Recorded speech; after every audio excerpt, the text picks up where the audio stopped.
Chloe Johnson with PCTV Reports down here at the Southtown Expo Center. It is the classic car auction today. I'm standing next to a beautiful 1929 Ford Model A Roadster, and that's just one of the incredible cars that is going to be on auction today. Let's go check them all out.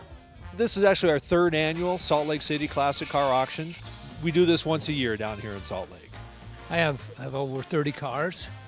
I thought it would be a good idea to just liquidate some. I'm going to keep some.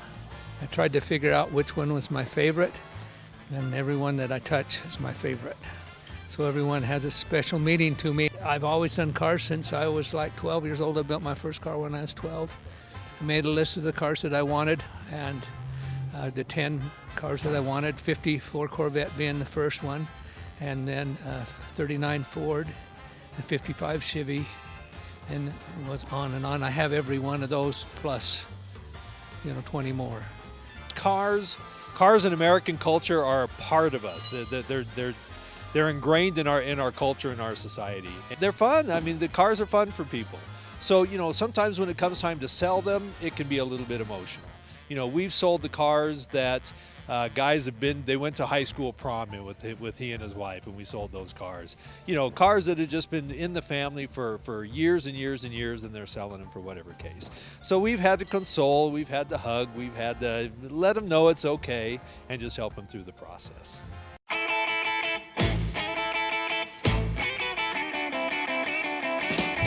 This one is a 1929 Model A. It's stock engine inside of it. When I was a kid, again, I'm a guy that goes on goals, and out to Smith & Edwards in Ogden, they had these wing tanks, and I looked at those and I wanted to build something, so I thought that I would build a boat.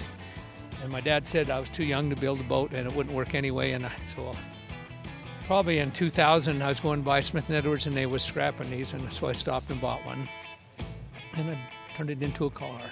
I took it out to the salt and raced it on the salt flats, and I got to be 63 miles an hour, which is whipping. And when you're sitting in there at 63 miles an hour, you figure you're going like 1,000 miles an hour.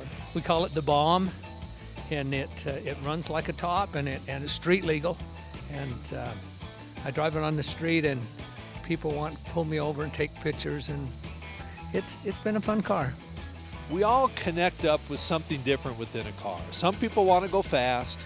Some people want to just look stately. If you think back to the early years, the automobiles, people who had automobiles were the wealthy people.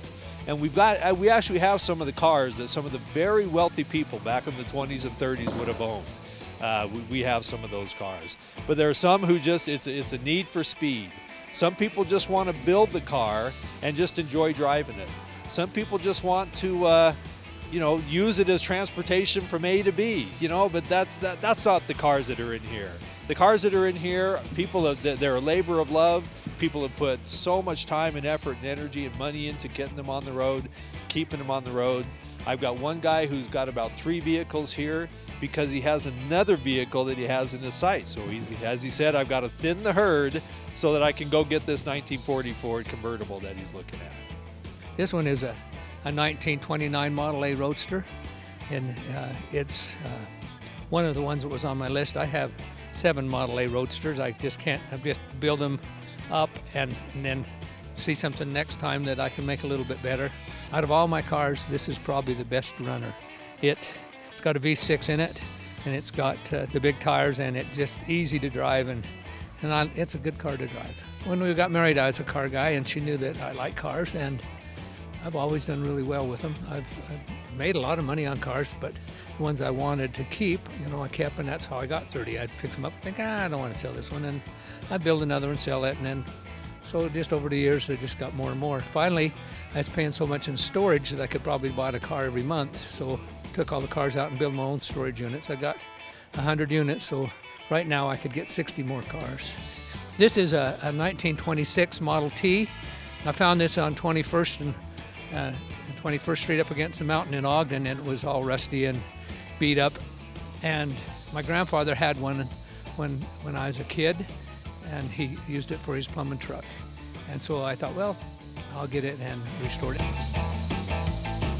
For whatever reason, what I've enjoyed doing is pulling cars out of a field, pulling cars off the side of a house that have been just sitting there for years and years and years.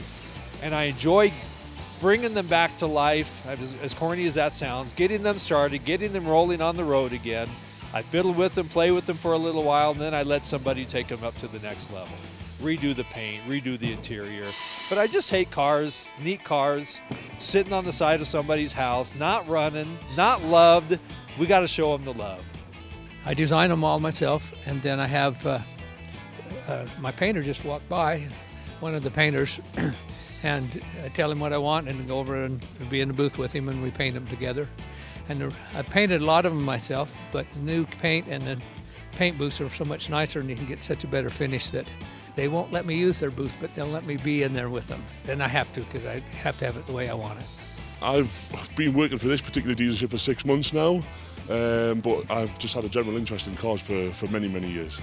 Usually classic cars, so like you say, we've got 16 here today, we've got a bunch of old trucks, but we're hoping to, thin the herd a little bit, and we've got an eye on a couple of these other cars today, so hopefully we'll take those home with us too. There is a huge variety of cars that are available here at the auction, from trucks to sports cars. You can see behind me this 1966 Ferrari that is being bid on from all across the world. There's so much interest in these cars. I wanted to figure out what makes classic cars so special. Sports cars are good. Cars are cars. The new cars are everything looks the same, and these are all their own, have their own character and their own little spirit. I believe that every one of the cars has a spirit, and they have good days and bad days. They're timeless, so they never get old. So certain sports cars, when you've had them for a few years, they start a little bit old, a little bit dated. But classic cars are just cool no matter what era. So that's it's a cool factor. When the cars start up, your heart just flutters, especially Corvettes and Cobras, and you can just feel it in your bones. They're just a thing of beauty. They're just gorgeous. This is a 1929 Model A Roadster. It's all fiberglass. I built it out of a Shea reproduction, which Ford made in the 80s and sold, and they were kind of funny looking cars, so I took them and redesigned it. I cut the fenders off the body and build them the way they should be done. I boxed the frame and stuff, and this has a Mustang Cobra jet in there, or Cobra, it's not Cobra jet, but a Cobra engine. I bought the car just to get the engine, and I told the guy when I bought the car that I was just going to take the engine and he could have the car back. And he thought that was a waste, but I wanted the engine, and he did take the car back without the engine. And let me put the hood down.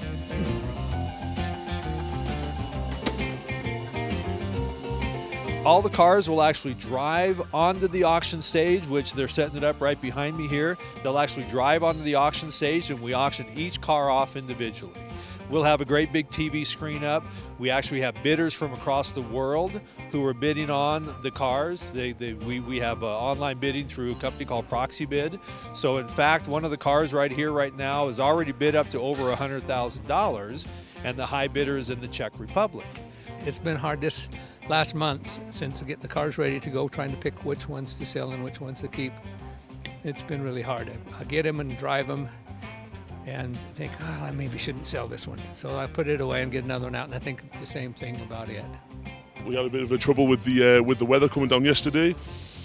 So we're just cleaning those up with a damp cloth first, then toweling those dry, and then we'll just get some detail spray on top of each one, then buffing them out so they look nice and shiny for tomorrow. Hopefully we're going to sell all 16. Well, of course, you have to wash them first and then wax them, and you wax on and wax off. I've been waxing cars for probably a month because I got so many here. Yesterday it started snowing, and they come in there and they was filthy. It looked like I'd been to a mud bog. But we had to wash them all last night again, so we got them all washed and shined up. We're actually based out of Billings, Montana, so we'll have an auction in Billings, Montana, and Salt Lake City, and then we're looking to expand to other locations as well. Make sure you keep an eye on Classic Car Auction Group. It looks like they bring a lot of joy to a lot of people. This is Chloe Johnson down in Salt Lake for PCTV Reports. Stay tuned. We'll be back in the studio. I have a 54 Corvette, and that was my number one car on my list, and I like it, and so I won't ever sell that. They can go to our website at classiccarauction.us. Oh my goodness.